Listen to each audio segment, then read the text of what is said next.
2. Good to go. All right. Maybe do just a chat online.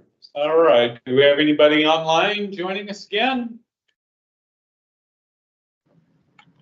All right. Thanks for coming back, everybody. Audio good. Can you hear everybody in the room? Everything? Perfect. It's perfect. All right. All right. Well, thanks for rejoining and great discussion this morning.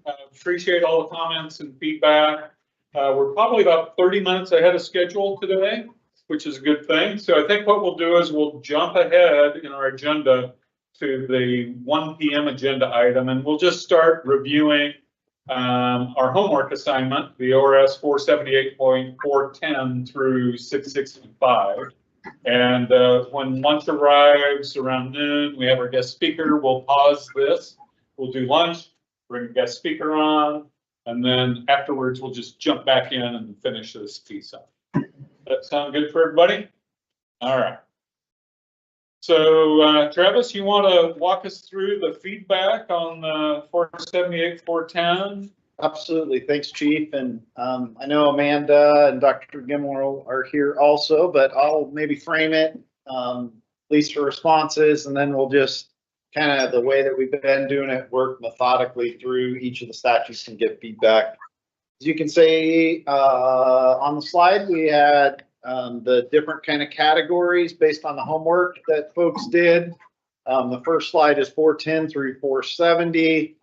You can see a majority of the initial comments were no change, a handful of minor change, 1 major change, and then 1 rewrite. So based on the work that we've done, that seems like maybe some focus specifically around 450 and 470. And then if we need to unpack 410, 420, 440 a little bit more, we can do that also. But gives us a little bit of a roadmap for this next session. And then if we go to the next slide, this is 480 through 505. Again, you can see some discussion around 480, 485, 490, 495, and 505. So work across all of those except 500 potentially. And again, we'll go section by section or line by line through this and open it up to the group for input and feedback and based on the responses. But oh, I missed one. Sorry, the last one, 456 on the next slide. No changes, and that'll get us through this next section. So with that, Amanda, Dr. Gimel, did I miss anything in kind of survey results and homework assignments? I'd open it up to both of you for any feedback before or thoughts before we jump into 410. I might just throw a reminder for folks if you can. This is a super busy time of year, I know, for everybody. But the earlier we can get the responses in, help staff compile this, get the packet together. So just encourage folks when we see an email from Amanda and staff to see if we can jump on it and get through that to be helpful for them. Thank you for that. Go ahead. All right, thanks, Chief. So we'll start with 410, power of districts to levy taxes, borrow money, sell bonds, and create fees. Again, 6 of the 7 folks said no change, so felt comfortable with it.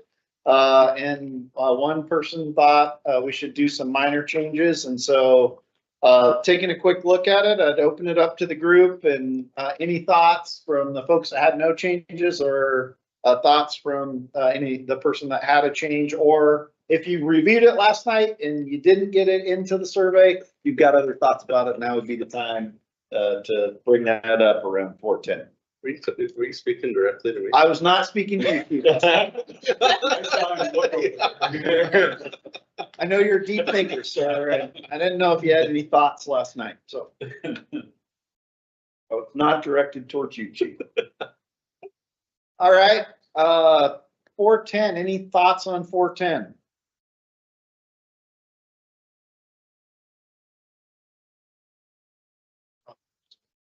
You've spoken to this before in a different section, but under subsection 4, it just says a fee created under the authority of this section may not exceed the cost to the district of providing the service.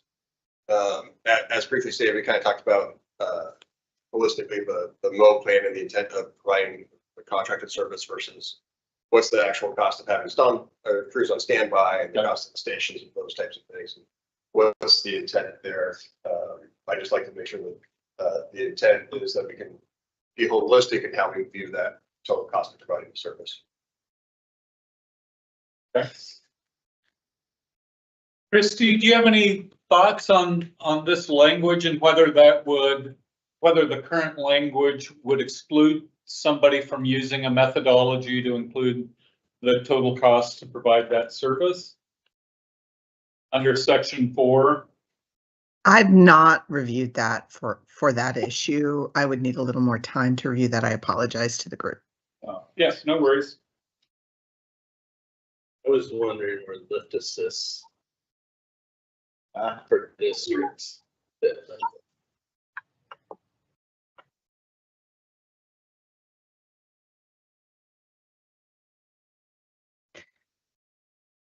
I do recall, and Genoa may recall also, that there's a lot of interest at the legislature to make sure that fire district fees are actually actual cost-based fees.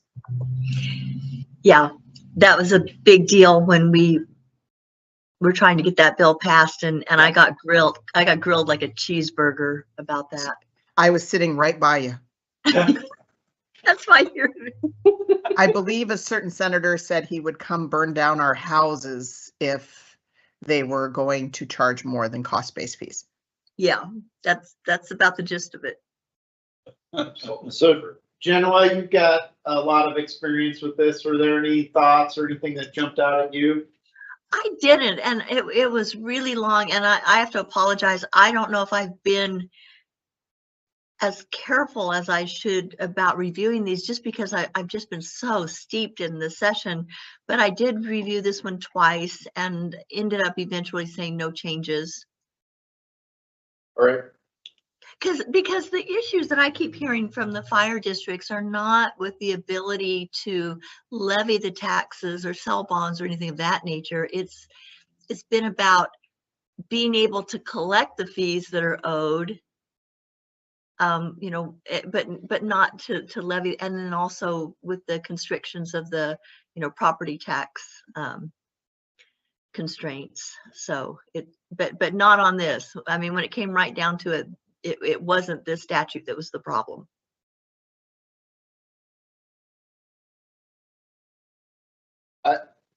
One kind of conversation Chief Rollins and I had is she's going to do a little work back to Chief Cook, your comment around, you know, and Chief Griffin, one of the major issues when we did the DOT exercise was billing, right? And to the conversation around Chief Stewart, your thoughts around load plan costs, actual costs, right? So we've got that teed up in, I think, other ORSs. Take a look at it, and there might be a connection there. I don't know that it would change the language, but it's something I think that's a Travis Claire Mariah assignment. Something that I'm thinking of the GEMT program and the cost recovery reports that we're required to do, and sort of like that cost methodology, and what that ends up being is significantly more than the mode plan rate. So I'm just wondering if there's some methodology or some crossover in that as well. Any other thoughts or comments on this one? For me, the big thing is the collections. So we're able to use the mode rates. It's in our ordinance. Basic car wreck, I think the average is about $529 or something like that. Recoup the cost. And so it's not daunting, but recovery is almost impossible being a smaller district. Yeah. This kind of went over earlier, is we just don't have the resources to recoup those. And so, Yeah. Dare I say, more teeth or the availability or some kind of mechanism to recoup those costs would be nice.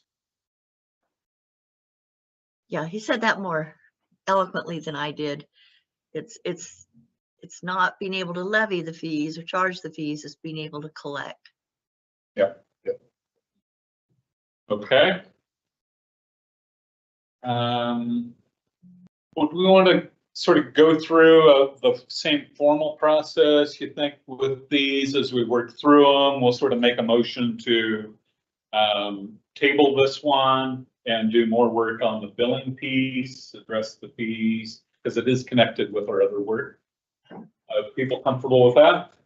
And we might be able to clear the deck based on some of the other work. We might be able to just narrow the field some. So if somebody would like to make that motion, I would entertain that. So moved. For a second? Second. All right, we have a motion and a second, to table 478, 410, and do more work around the fee portion, section 4 of that. All those in favor signify by saying aye. I, Opposed, same sign. All right, thank you. Okay, next up in the queue, 420, sale of bonds. Again, 6 recommended no change, 1 minor change. And again, I would just open it up to the group. If they think that we need a change or a discussion here. In my review of it, nothing jumped out at me, and but interested if folks have thoughts, or the person that had minor change, if there was something they wanted to highlight or identify.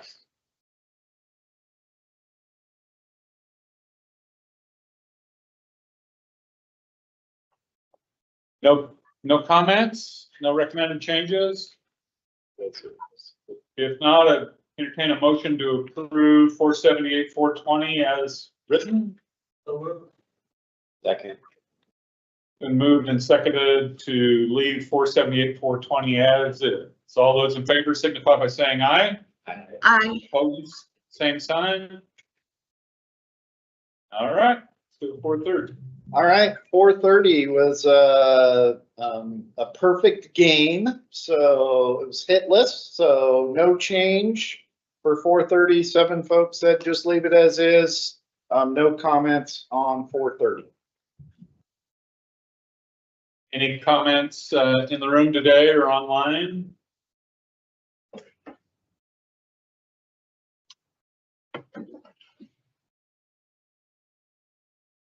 Is there a motion to leave 478, 430 as written? So move. Okay. All right, it's been moved and seconded to leave 478, 430 as is. All in favor signify by saying aye. I, Opposed, same sign. All right, next one. All right, 440 is gifts in a sinking fund. And so it talks about districts may receive from any source, whatever, and the question was, is it whatever or whatsoever? In the comments, gifts, donations, bequests, money, or property for the purpose consistent with this chapter. 6 said no change, 1 minor change. I'm going to make the assumption that would be, should we change whatever to whatsoever? Okay. Christy, do you have any perspective? Does it matter? No, it doesn't matter. All right. Any other comments or thoughts on 440? All right. I would entertain a motion to leave as is. Got a motion. Is there a second? Second. All right. It's been moved and seconded to leave 478, 440 as is. All those in favor signify by saying aye. Opposed, same sign. All right, next up, more road lighting. All right, thanks, Chief. We're back to road lighting in 450. So tax for road lighting method. 5 said no change, 1 minor change, 1 rewrite. And kind of, we've had this discussion before, are any districts doing it? I think we've figured out that there might be one somewhere, but we don't know where it is. And then the question, could this tax be expanded upon to include other expenditures that the district may face due to operating on roadways? So 5 no change, 1 minor, 1 rewrite, and would open it up to the group.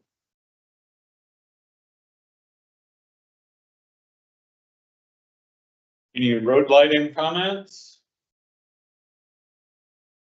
No?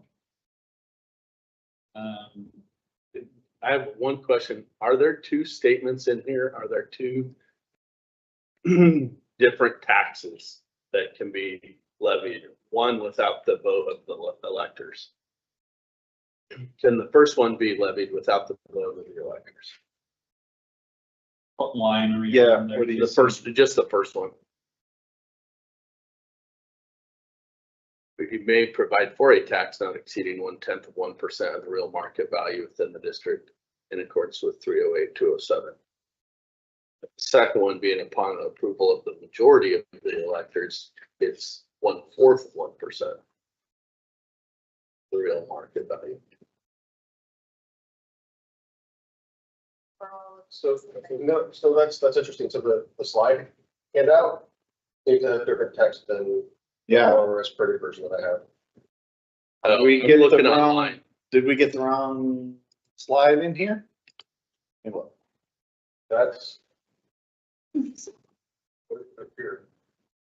I'd have misplaced the slide.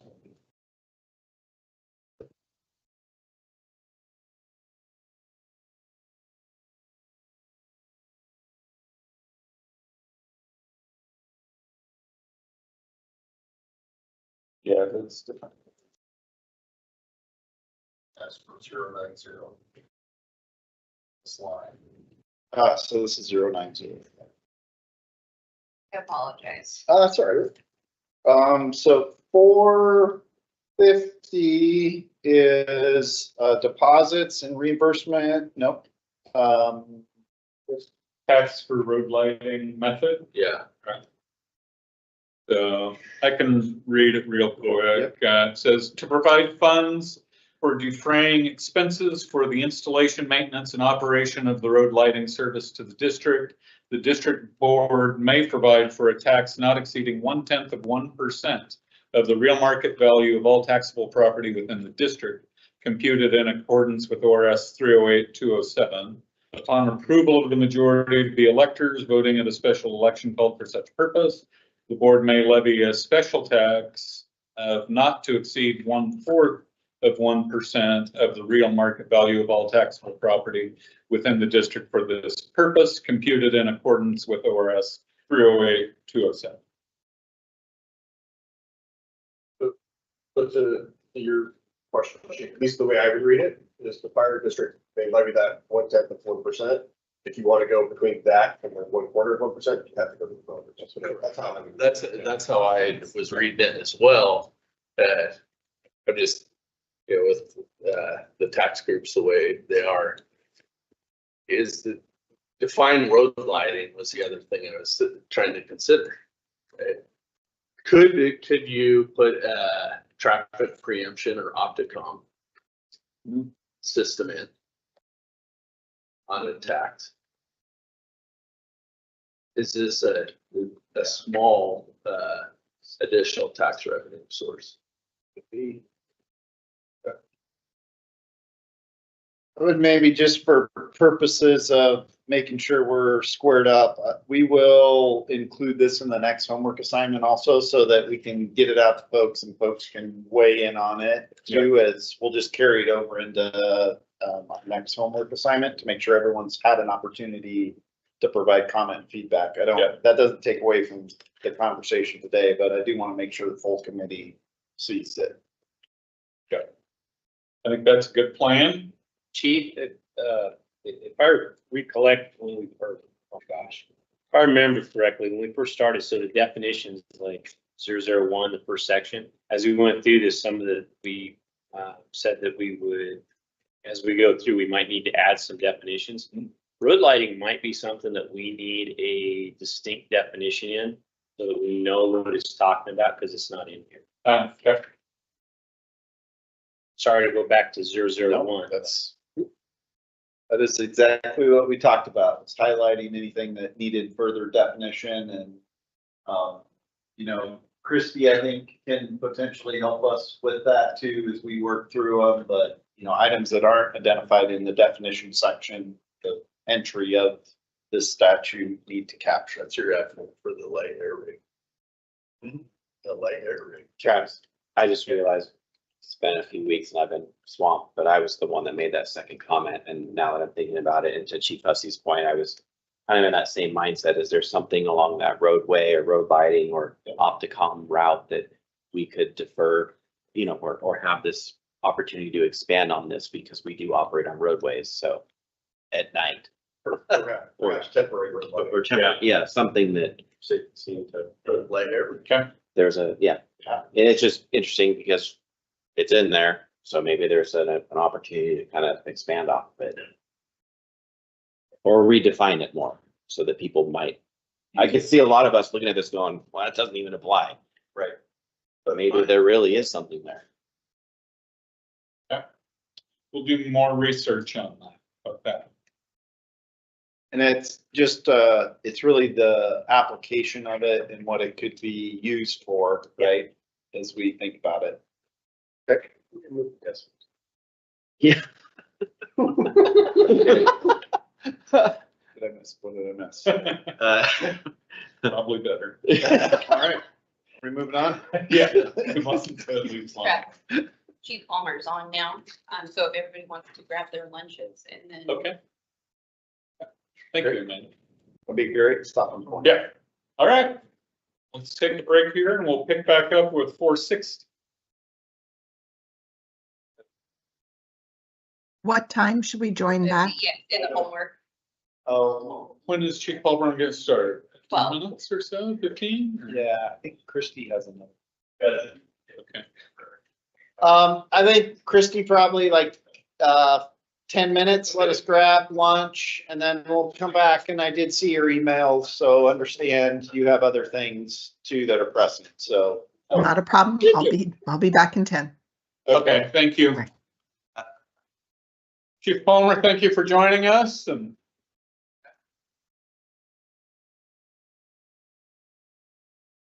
I think you're on mute, chief. Yeah.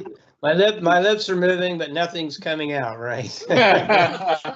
Now you can hear me. So no, I talked to Travis yesterday and actually, Travis, I thought of one more thing in reference to ODOT that you mentioned, so I'll convey that too. But a couple, 3 items that shouldn't take too long for you guys, so you can hopefully have a little information. So enjoy your lunch and I'll be back in 10 minutes or so then. Thanks, chief. Thank you. All righty. See him. Oh, thank you. In person, yeah. Had to work with him.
Yeah. If you don't want me to kick this one off, Yeah, I need know. to start it. My goal is to make that happen a lot earlier than I would have preferred, but I can't even, and it's so different. It's so different. You're right there. Yes, yes. Couldn't imagine life without her though. She's just.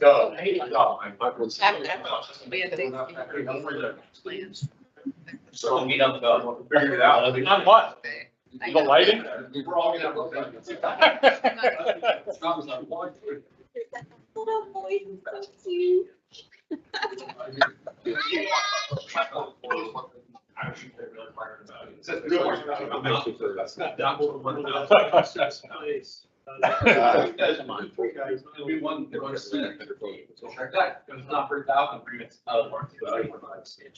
Acres are on. Loaded with all of them. Yes. Where's our? Yeah. If you like, I mean. Yeah, we're upgrading the road lighting on your apparatus. Down there for us stuff. There you go. Right, it's really fun. All right.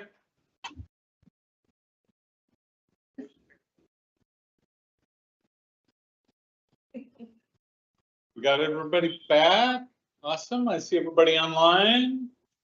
All right. Chief Medina, you want to kick this section off for us?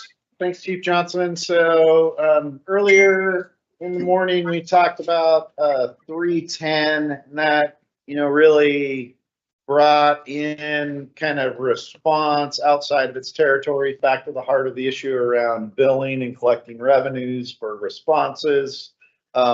As we talked about that, we then moved into 315, and it's responses to fire public safety incidents in the Columbia River National Gorge and payments of costs. And as I recall, this group in the work group, we talked about, is that a model? What does that mean? What's different between the Columbia River Gorge National Scenic Area and other places around the state? Again, we brought in Chief Daniels and Chief Bullock to have conversations around billing and what they're doing. And then around the scenic area, we recognized we probably didn't have the right players in the room. And so we reached out to Chief Palmer, and thank you, Chief Palmer, for joining us today from Mid-Columbia, who is located right in the Columbia Scenic River Gorge area. And so Chief Palmer and I chatted yesterday for a little bit and asked him to maybe talk hair and give some examples of different billings and different things that his department's doing within the Columbia River Gorge and National Scenic Area.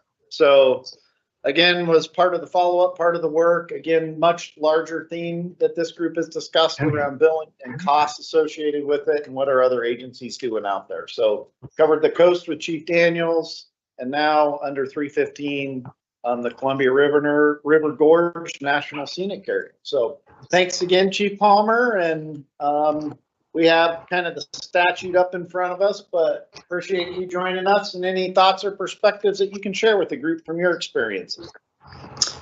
Yeah, there certainly is. I guess to start off, I'm not really familiar with the history of why this particular ordinance, ORS, came into play.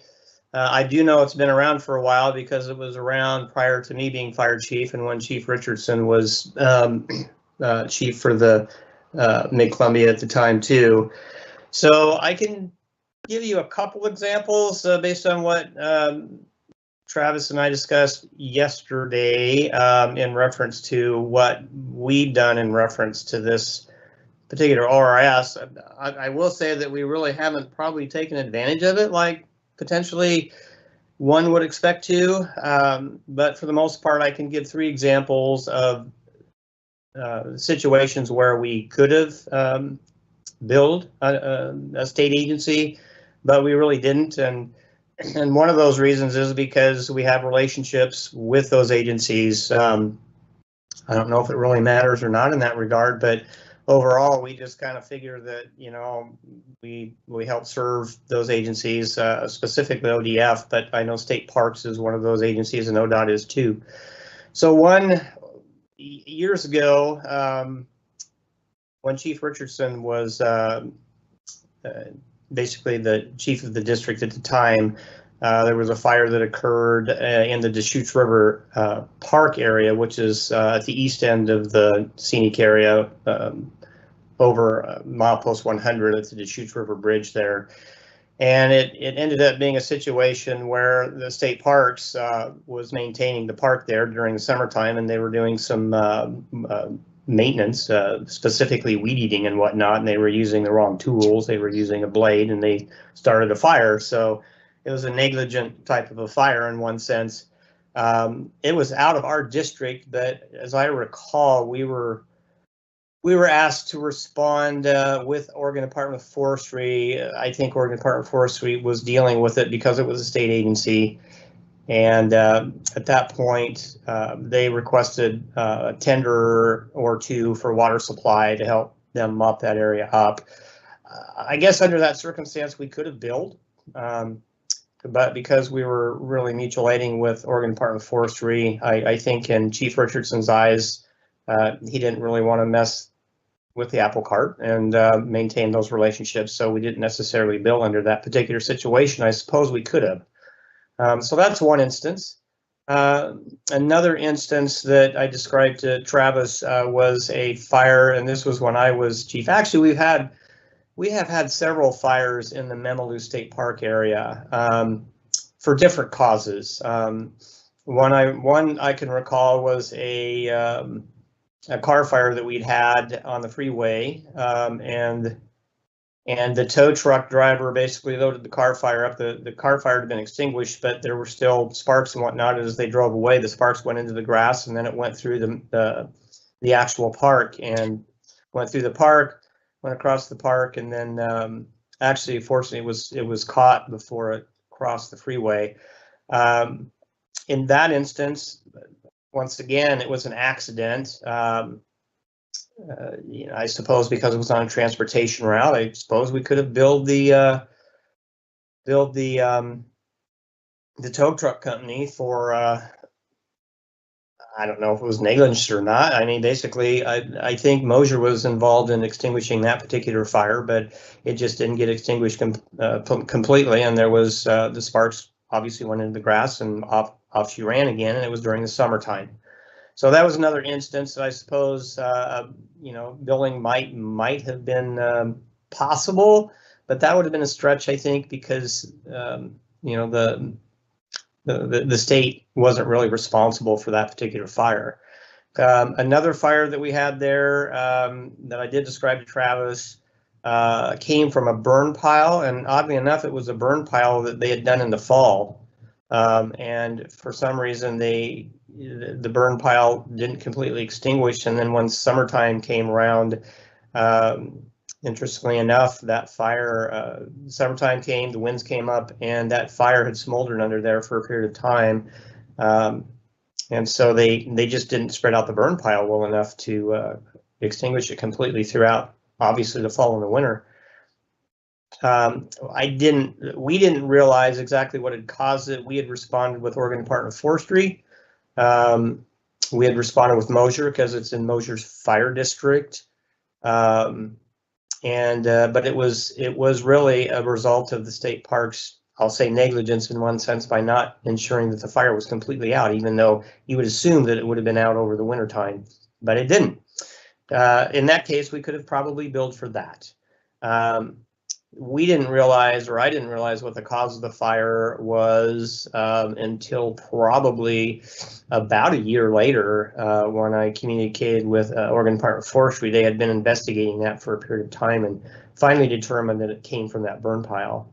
By that time, I think it would have probably been too late to bill for that anyway. But once again, because of the relationships we have in the gorge area with these agencies and whatnot, I guess I'm very cautious about billing other agencies that we work so closely with in that regard, because I don't want to ruin any partnerships in that way. So I guess in one sense, it's kind of an interesting law in reference to billing another agency that you work with. Or so another example, Travis, that came to mind when you were talking about ODOT was to the east of our district. Our boundary goes to milepost 94.5.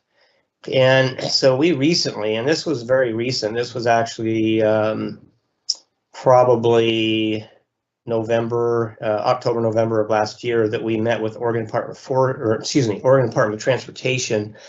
So there's some unprotected land on the freeway that's in the scenic area between our eastern boundary and milepost 100. And Oregon Department of Transportation, ODOT, I'll say, has had some issues in those areas with car fires, motorhome fires, and the like. And they approached us and along with our emergency manager, and asked what could we do? Could we set up a mutual aid agreement with Oregon Department of Transportation? And I said mutual aid agreements normally between agencies, fire agencies. I said there's really nothing that you as ODOT would provide us mutually as far as resources go in the context of mutual aid. But they were asking that we respond out to that unprotected land because they didn't have resources to do that. And what I didn't realize, and after you and I talked yesterday, what I didn't realize is we could probably establish a contract with them and bill them. If we had a situation out there, a motorhome fire or something, we could bill them cost recovery, or maybe a retainer fee with cost recovery, kind of what we do with fire protection contracts outside of the district, which we don't have anymore. Pretty much our fire protection contracts have all went away for various reasons. But in this case, I suppose I could reapproach ODOT and just say, we could do this. The only thing that we run into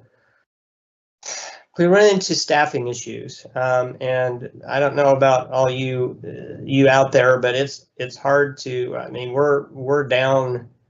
we're down about 4 positions. We kind of sit out here beyond Hood River.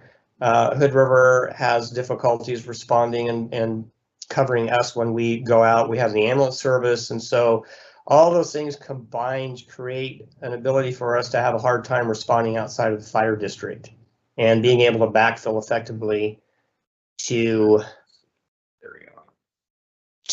basically cover the responses that we have in the district itself. And so we get really uncomfortable when we go outside the district, when we have constituents here that say, what are you responding out there for? You need to protect us.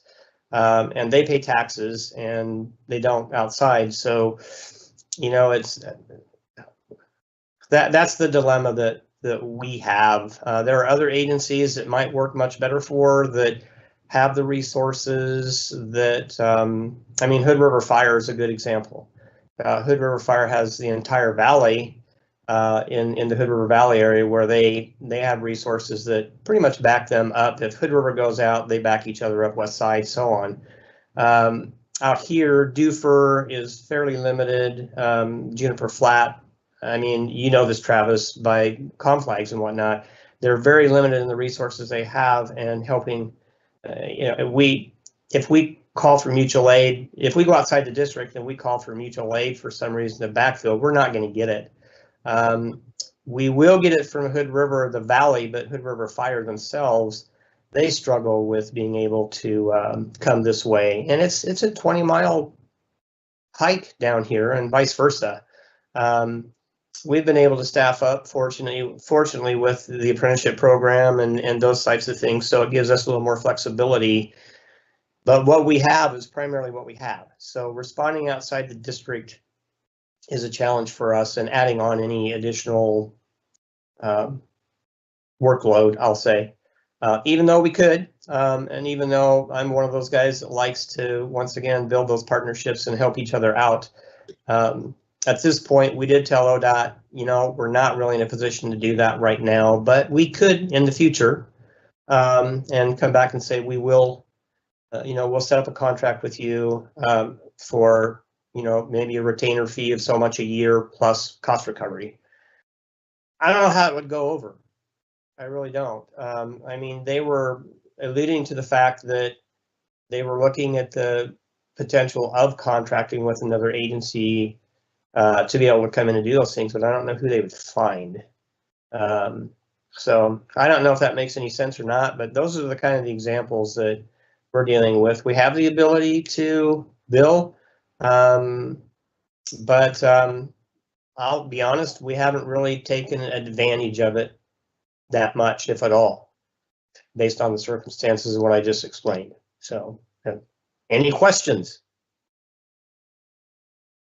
I know Chief Palmer, I really appreciate you joining in as we chatted yesterday and just, you know, with the broader look and the broader group, as we talked about 315 and 310 and billing outside of districts and even inside of districts, right? For state parks, I think of Ocean Shores has been a big discussion. We think of transportation routes. We go back to the initial DOT exercise that we did, and this, you know, back to the comments made even earlier today.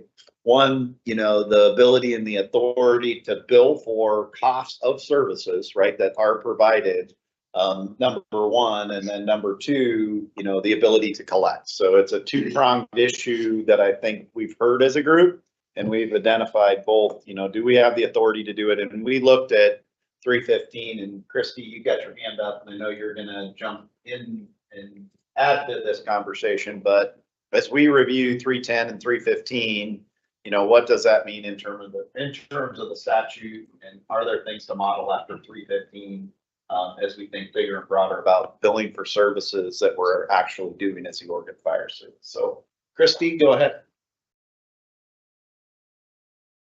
Thank you, Chief, for that information. That was super helpful. You mentioned a couple times that you chose not to bill like your partner agencies because you didn't see any negligence there. They didn't do anything wrong. Plus, they're your partner agencies.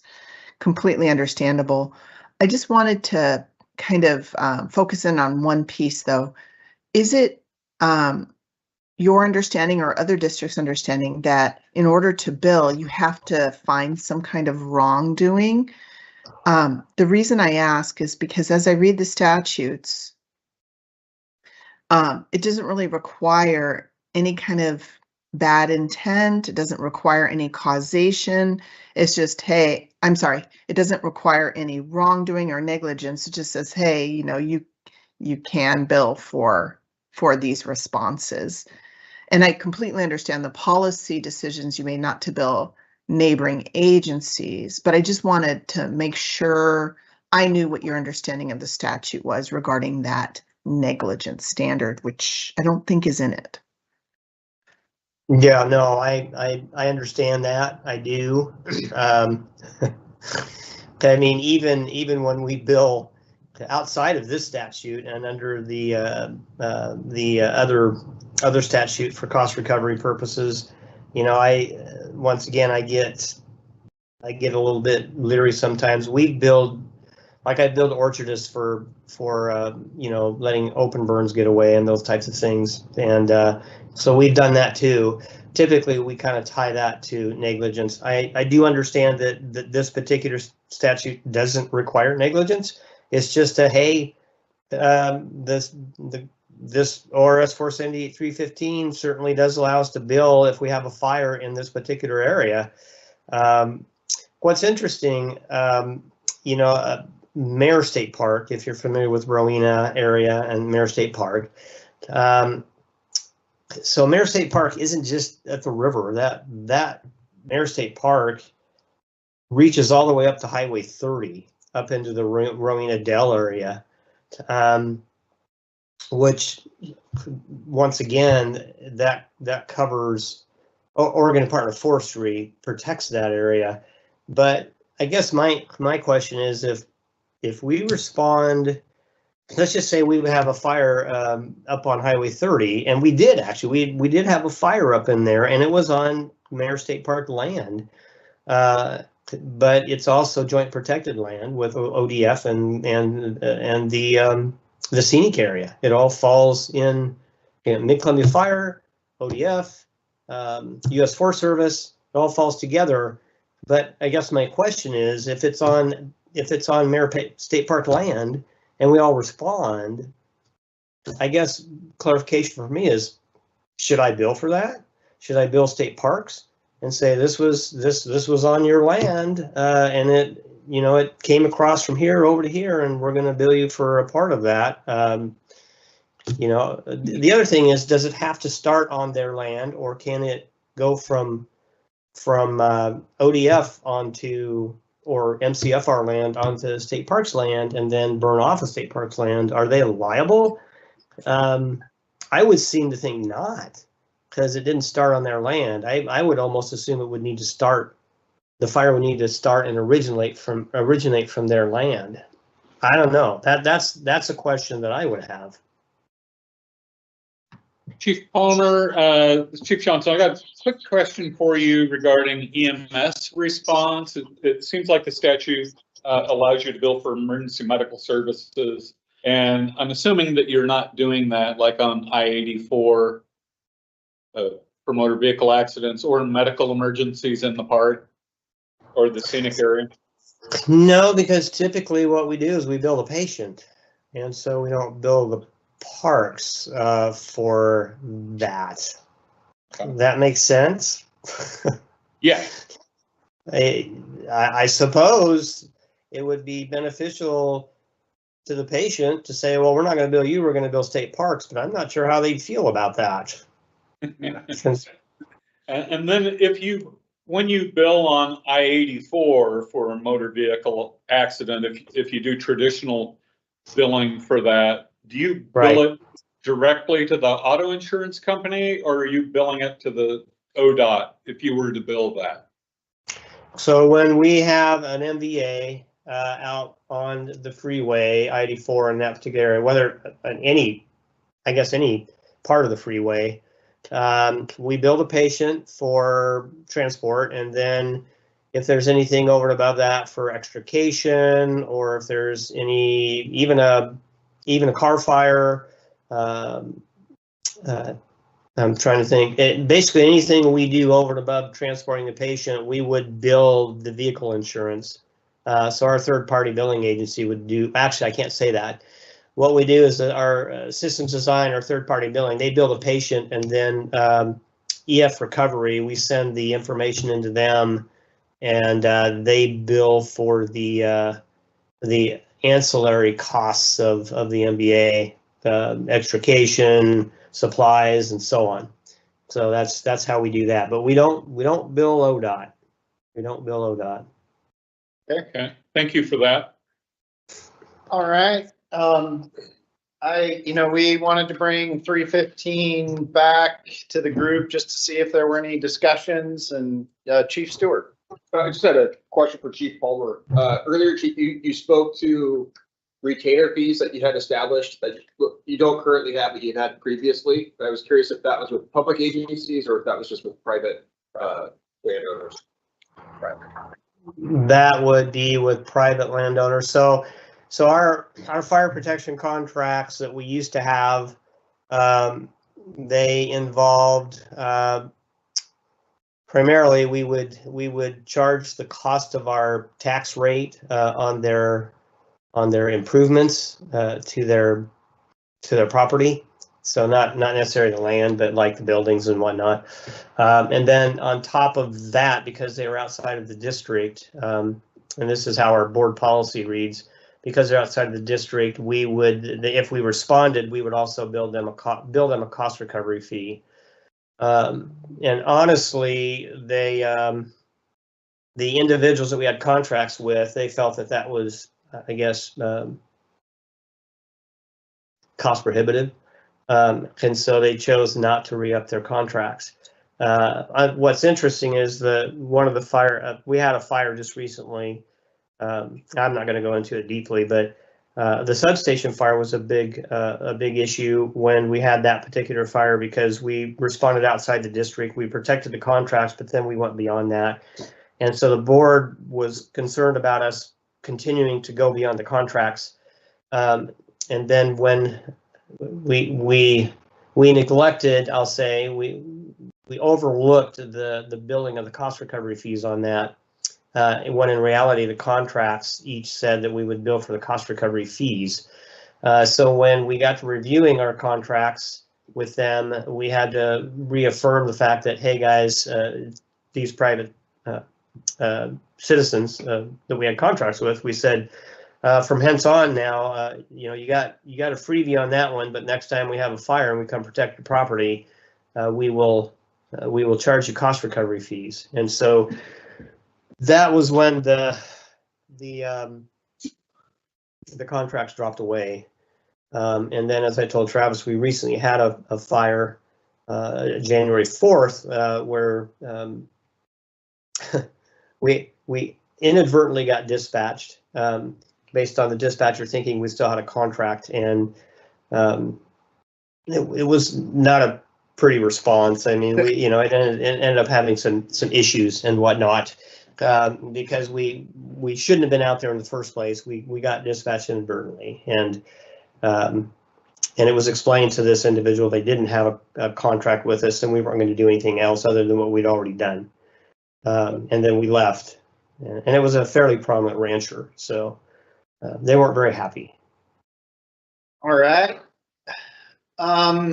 Anything else? Any thoughts, questions? Chief Palmer, it's always awesome to see you and have you join us. Thank you so much. Any other questions for Chief Palmer? Not a question necessarily, but he had said, should I be billing the state park?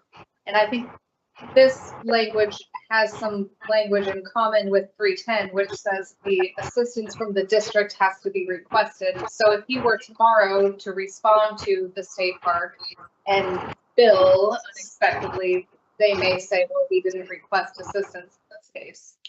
So Right. I just wanted to draw folks' attention to that language being in here again. Same as 310. Yes, 310 also says your assistance has to be requested in order to bill. Yep. So who does the assistance have to be requested by? State parks or a state agency? It doesn't say.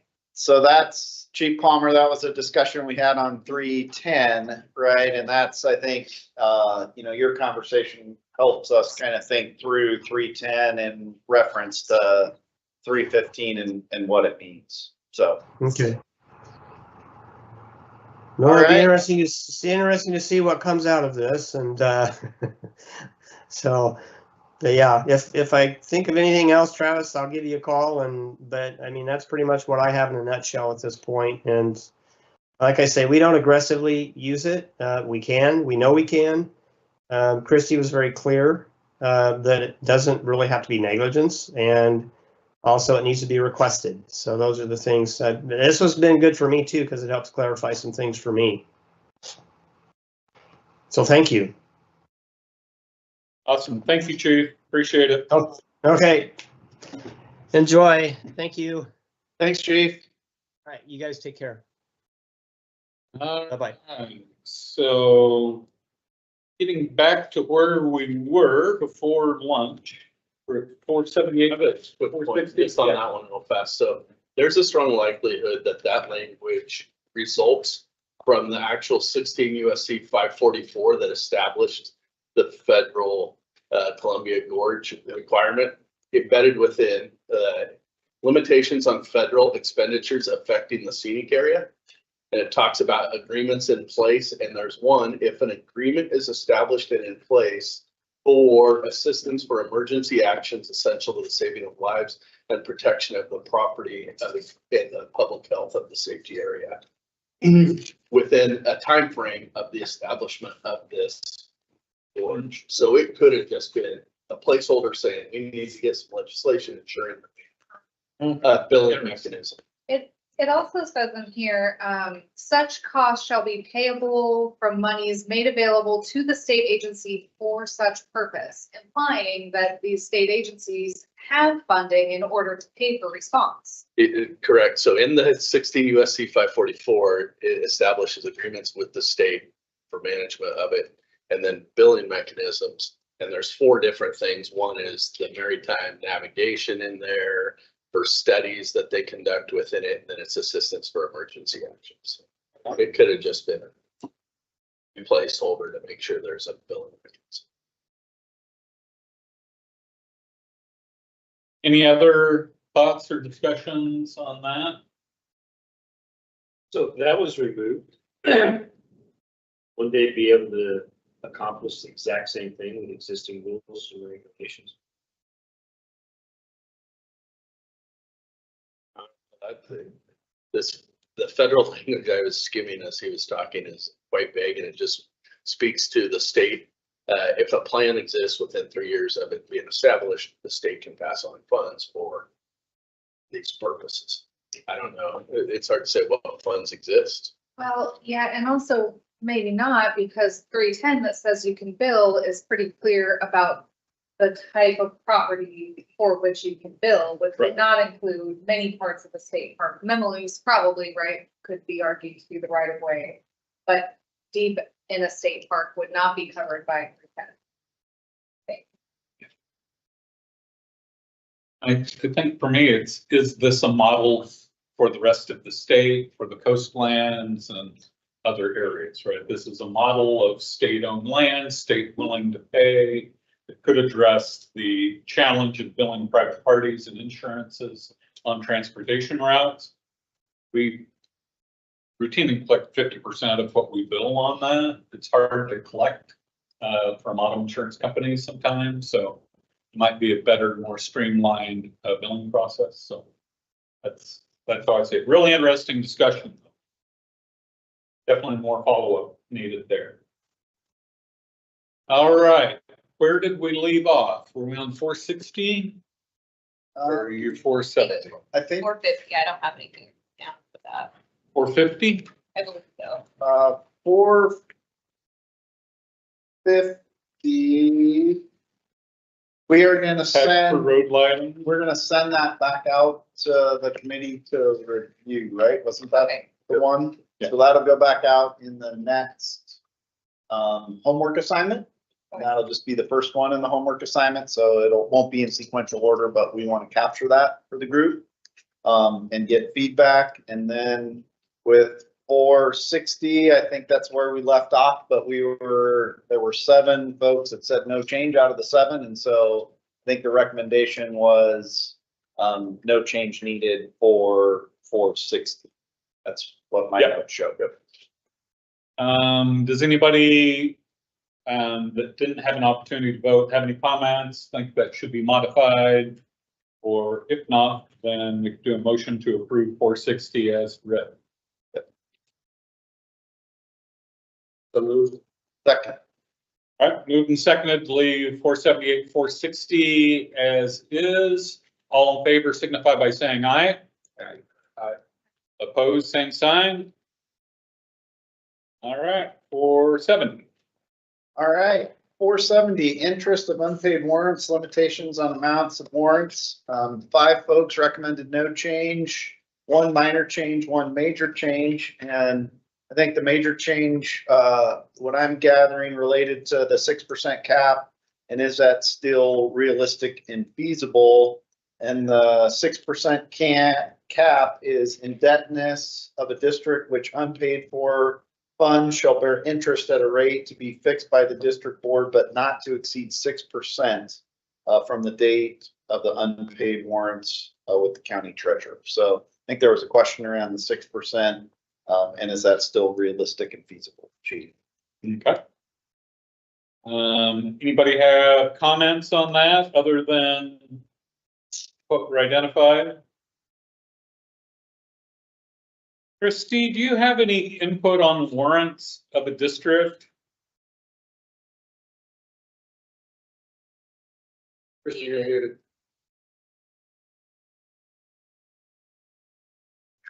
My apologies. I don't, and I don't have any background knowledge regarding warrants, so I'd have to research this for you. I don't either. I'm not sure what it's really referring to. Thank you, Christy. Does anybody have experience with that or knowledge of that, or? No? We want to table this and dig into maybe with assessors or DOR. I just don't I'm not familiar with, what we're doing. So, it hasn't been changed since 1969. Does anyone have any perspectives or thoughts? Is there value in I'd digging like to into? understand what warrants is. This application is unpaid taxes. Because we don't set a interest percentage. Yep. Of paid taxes. Let's, if people are comfortable, let's table this one and we'll dig into a little bit more on what a warrant. It's a warrant of the district, which I think is interesting. The second piece then would be the percentage, right? The Yeah. 6%. So Yeah. Christie, that's the research, right? Is warrants and the 6%. Yes, I think somebody from DOR would probably be a more economical and efficient way to get more information on this one. Great. Got 2 DOR. Sir? Somebody want to make a motion that effect we table 470, seek more information from DOR, bring it back. No motion pending further clarification. Okay, got a motion. Did I hear a second? All those in favor, signify by saying aye. Aye. Opposed, same sign. Right, let's go to 480. 480 is formation of tax zones, basis for zones and public hearing. 5, no change, 1 minor, 1 rewrite, and the comments. Let's see, is this currently being done? Is there room to address zones that were inclusive of urban renewal districts or enterprise zones? So back to one of the big topics on the dot exercise, Right. the special tax zones.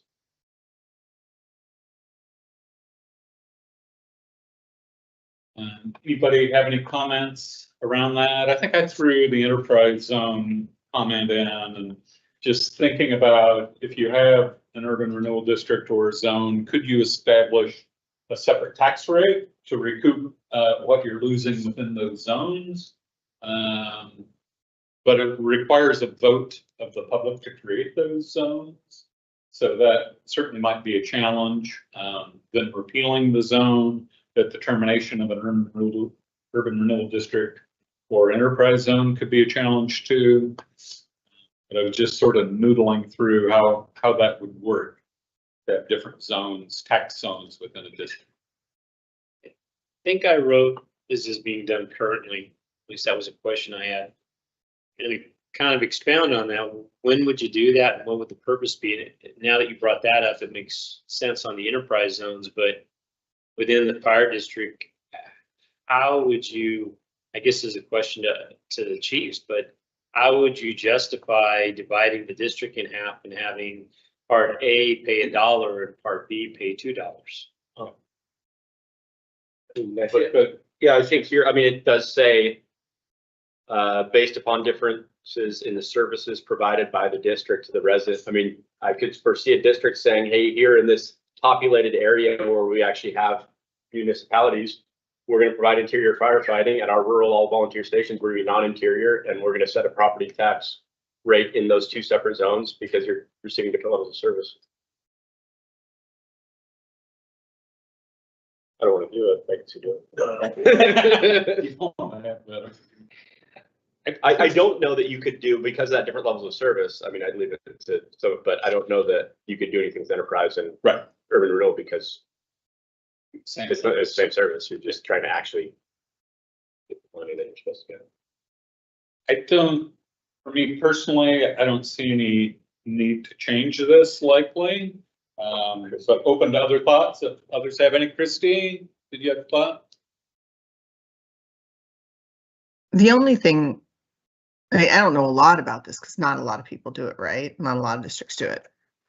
But I'd be very surprised if establishing a zone would somehow get you out from under the hammer of compression and the taxing pressure you're put on is put on you by cities, counties, and other special districts. Yeah. All right. Any other thoughts on this one before we move on? Interesting. I guess as I've been thinking about this, Chief, the thought of districts and it relates to my experience, like we have one consistent rate, we provide the same interior firefighting, the same occupied instruction for search, concepts across, but our population density is very different across our square mileage. And our distribution of fire stations is very different based on those population pieces. So while I could see that our services, the services we provide are consistent, maybe the service level could be considered different because getting an effective response force or you get that first due drive time wise would be very different. I can see challenges if you establish it at one point, needing to reestablish it as population changes or something on those pieces. But coming up in a couple sections under 490, where you do have the opportunity to address what the tax rates would be. I'm curious how that language ties in with 5 and 50, or maybe not 5 for the compression piece, but is there an opportunity to change the rate under that?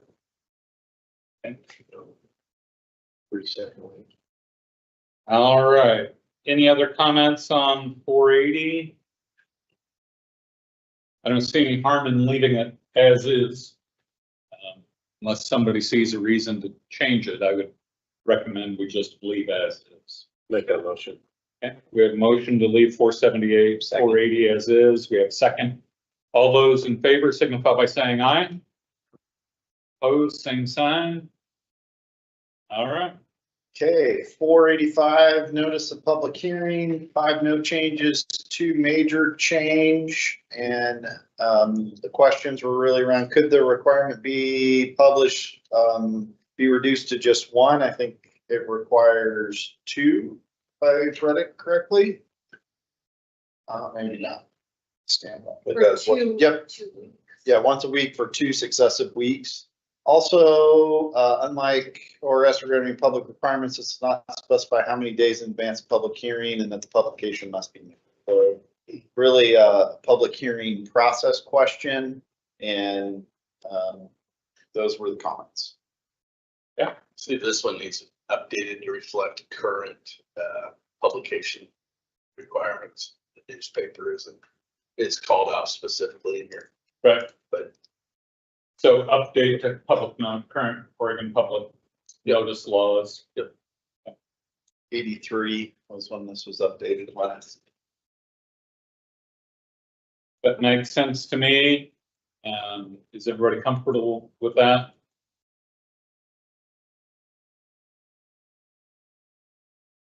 So what I heard is modify 478, 485 notice requirements to meet current public meeting notification requirements. Is that right? Yeah, right. Do we have a motion to that? I'll make a motion. Is there a second? Okay. All those in favor signify by saying aye. Opposed, same sign. All right, 4-9. All right, Chief Stewart, I think you raised this one potentially connected to the other one. Again, 6 folks said no change, 1 rewrite, collection of questions of dividing districts into tax zones, order creating zones, effect. Yeah, and maybe this section, I also make a note down on the 500, but I guess the question is as we look at, as an agency, if they were to look at creating tax zones, is their ability to go above their current permanent rate? Be my question.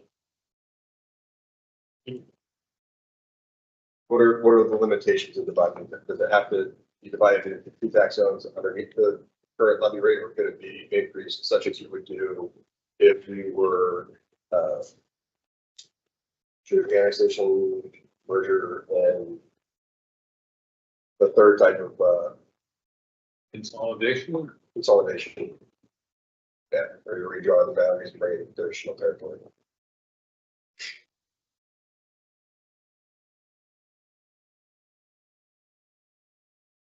I would think, and maybe Christie could probably help us if she's still on, or she have to leave. Jump off. Yeah. That's fine. I'm just thinking of the constitutional Ballot measure 50 constitutional rate, permanent rate. I think that dividing your district into a different zone would probably still be subject to the permanent rate, but we certainly could clarify that.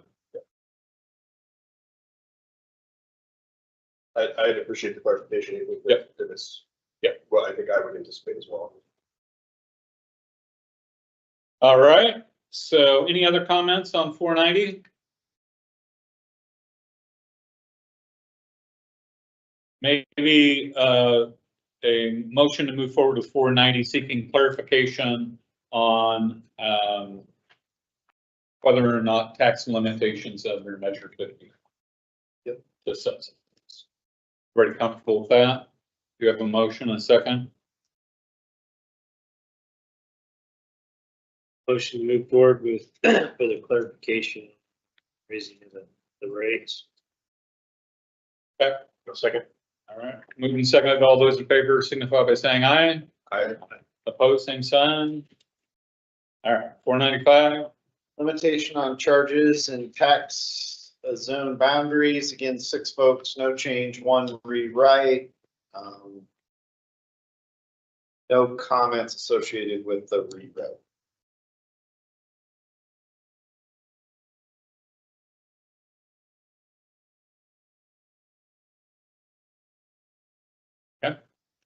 Any comments?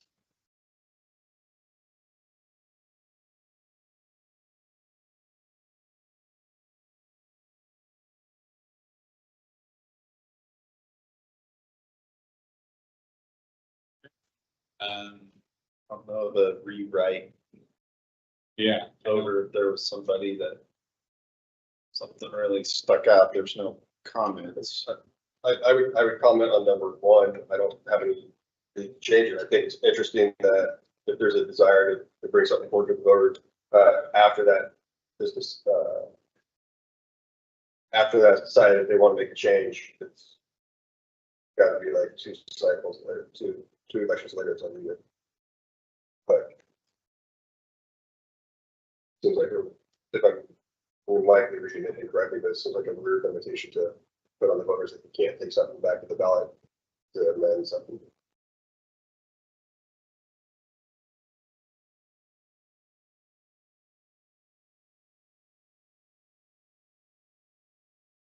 so it's just saying that you couldn't do it in May and undo it in November. That's what I'm reading, yeah. Yeah. You got to wait till May again. Yeah. So. Awkward. Does anybody feel strongly we should change this or?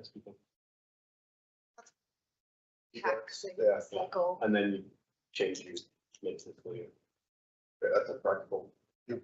Chief thing is, mentioned maybe it's a fiscal. Could be in the same fiscal year where you passed a budget, assuming this, and then it changes in November, and then you don't.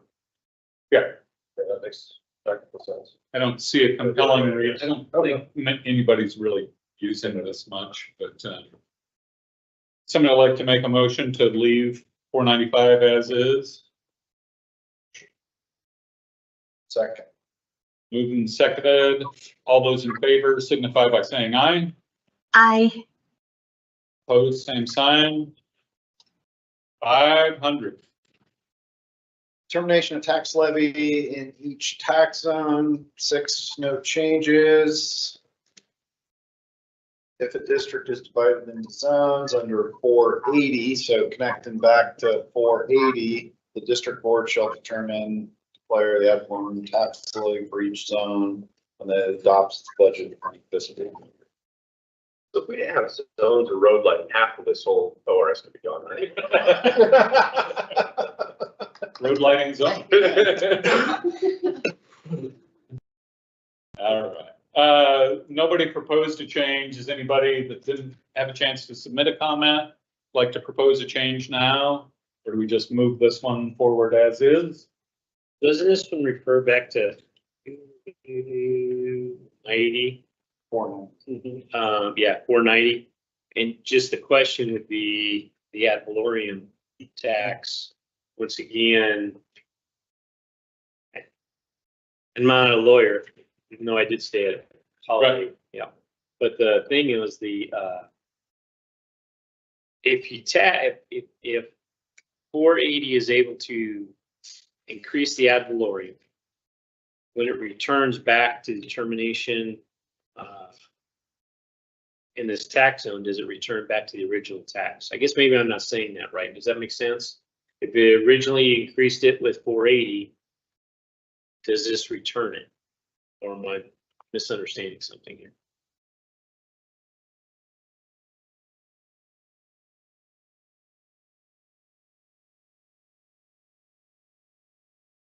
So if it were to return, it would be by vote of the people. If I voted the people, that language would apply here. There'd be a new election. It'd start the process over. I guess it's how it is. Guess maybe that's what it means. Be at 490, Yeah, 480 to 490. and then you have another election. Yeah. And it starts the Yeah. process over. Yep. Okay. Well, we're gonna get a little further clarification on 480, right? What's the tax, the different tax rates? Yeah, I've got 480 and 490 kind of lumped together under the same kind of question around the constitutional rate. It doesn't allow. Okay. Going above that, which I think. All right. So, how do we want to dispose of 495? Want to leave it as is or lump it in with those other two? With 5, With 480? 80? yep. I think we can just lump, if folks are comfortable, 480, 490 and 500 is kind of a cluster. Does that? Yeah. Make sense to the group? Okay. Grouping? Anybody disagree with that? Okay. 505? Petition for tax zones by district electors, number of signatures required, public hearing. At 5, no change, 1 minor change, 1 major change. The comments revolved around requiring a minimum of 10% of the electors in the district. Seemed like a lot, but perhaps it's a standard for similar petitions. I don't have any experience with this, but I think that's a lot. yeah. Yeah, I didn't write that, but that is a very. Well, that's a shot thing. It's usually like, there's already all other statutes refer to like as, you know, a percentage of those that voted in the last term. Yeah, yeah. Last- But isn't And so that what we want? 20% who vote in the election. No, I'm fine with that. Yeah, this is our electors bringing something forward. If they don't want. If you had, so if a district had 2,000, you'd be looking at 200. If you have 200,000 like you. You're looking at 20,000. Right. But I mean, they have other ways of moving things forward through forward, right? Correct. They can put the pressure down. Yeah. Yeah, I don't know Well, if that's we would good. want to lessen it. From my perspective. Because I think for formation, there's like 10% or 100, which is ever less 100. Right. There's other language, it's like 100 people is pretty small. Yeah. For some districts, you take a Clackamas or a TDFNR. But it causes a lot of challenges if we're small. Right. Think of the ballot initiative, what, 2 years ago down in the Cottage Grove area that wasn't endorsed by the fire district. Okay. I'm hearing leave as is. Everybody comfortable with that? Would somebody like to make a motion to that, or somebody have a different opinion? I don't have any opinion. I just have a question. I'm kind of curious what the driving force behind the tax zones are. It doesn't need to enter into this decision, but I'm kind of curious if there's any background on that, because there seems to be a lot for these tax zones, but nobody seems to know anything about them. Nobody's utilizing them. And they're in the 478. So I'd be curious to see what the history was or why those were brought forward.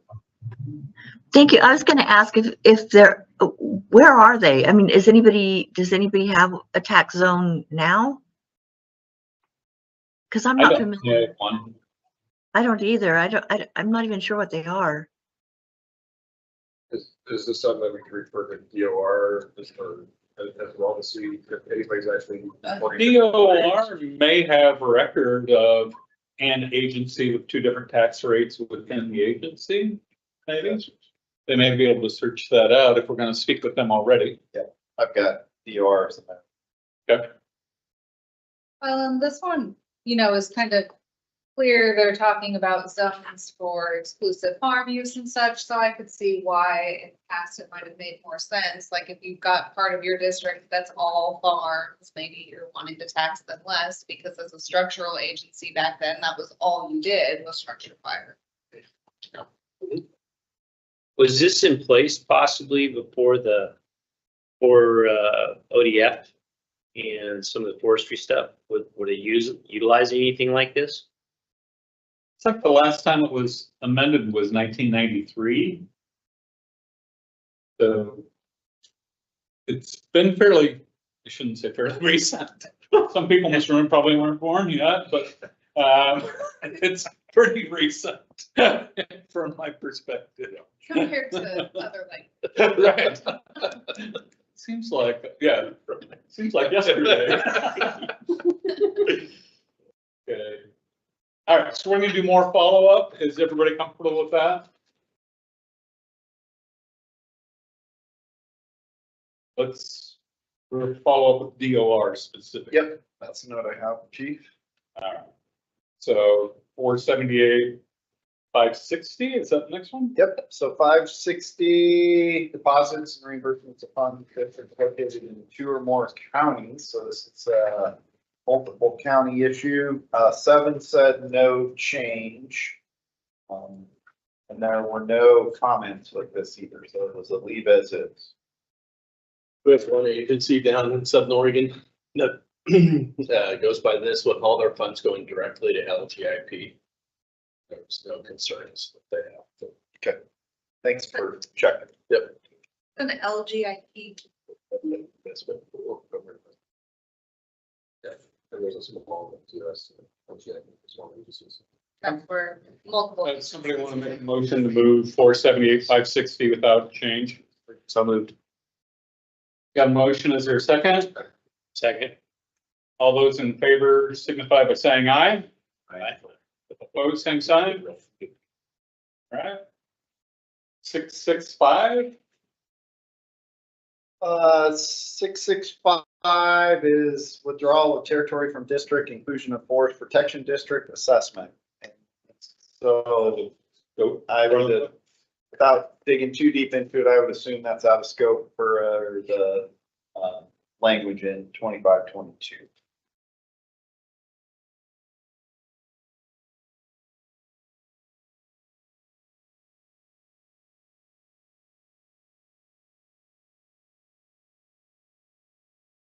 wow, nice work. Did it. So where are we and what are the next steps, right?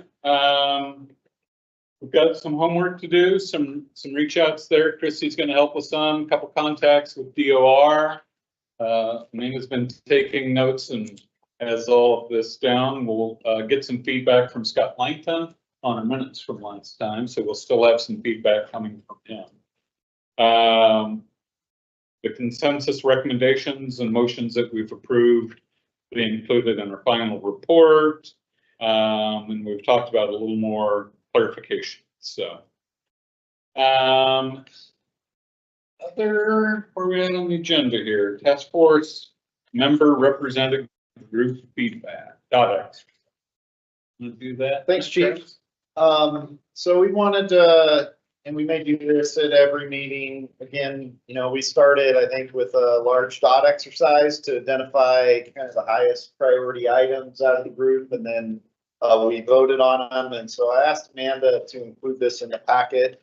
Just as we think about the work that we're doing and as we work through each of the statutes, again, referencing, our initial take from the very first meeting around, what was really important and, what were some of the major challenges and concerns.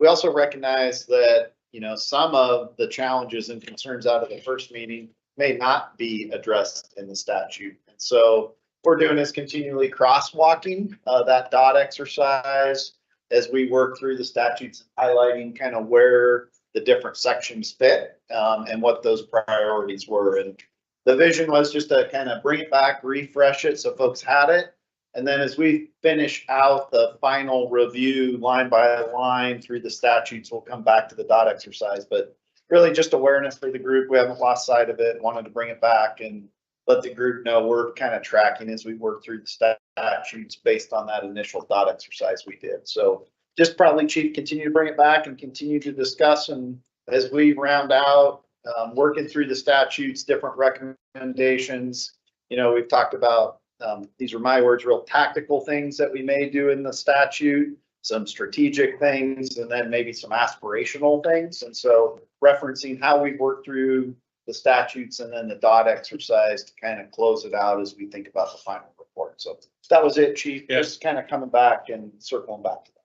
Thank you for that, Travis. And I've used that a lot, right? When I'm asked by groups or asked by people, what is this? How's that going? And it's like, this is the process to individually work through the statute, right? But this is really a more broad look at that, right?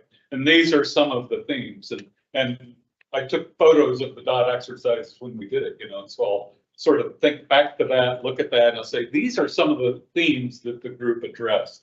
And people are, oh, that's awesome. That's really needed. That's on track. I think people are more concerned about the broader themes and the overall picture sometimes than some of the minutia of individual statutes. So it's both needed in our project, and certainly the statute review is a prominent item that we need to complete. So I do appreciate you bringing back and keeping it focused and linking the two when we run into them. And the other great news is I think we've got our last section of homework for the actual statute coming up for our next meeting, right? So appreciate that. We're getting really close to wrapping up the first run through, knowing that we've got a big list of go back, right? So I think what I envision is we'll get through this last section of statute, then we'll start working on that list of research items that we have left. Knocking those off the list as we can. So probably the next couple meetings, we'll still be wrapping some of those up. But man, I think we're making real good time getting through it and some really good discussions. So I appreciate everybody's engagement in it. And I think this is the most time consuming piece, is getting through the statute itself. So I think we're getting close. So appreciate everybody's work. Anything else that anybody wants to bring up before we wrap up today? Can get out a little bit early. Just thanks, Chief Adu, for stepping up and doing so much. I don't have Adam's personal contact information, but if you just pass on, hopefully on behalf of all of us, that he was mentioned at this meeting, and we're all hoping he recovered well. Thanks, Chief. I really appreciate it. And I think you all have gotten to know Adam through this process, and him being out during a legislative session he gets pretty excited about that. So, and he's really excited about this task force. So I will personally let him know you guys are thinking about him, and thanks for that, Chief. Thank you. Yeah. Any other thoughts or comments before we close out our meeting today? Hoping that by early next week, we'll be able to get the new homework tool sent out there. We'll put it together for us. Yeah, it also will include the 470.450. Okay, thank you for that, Amanda. And staff is doing awesome. Super appreciate everybody's help keeping this on track. It would be hard to do, impossible to do without all of you. So thank you. Yeah, I just echo that. Having Amanda is just phenomenal in this, and so it is impossible to do this without her and then the support of Alex and her public affairs shop. So I really greatly appreciate it. Thank you. We're adjourned. Thanks, Chief. So,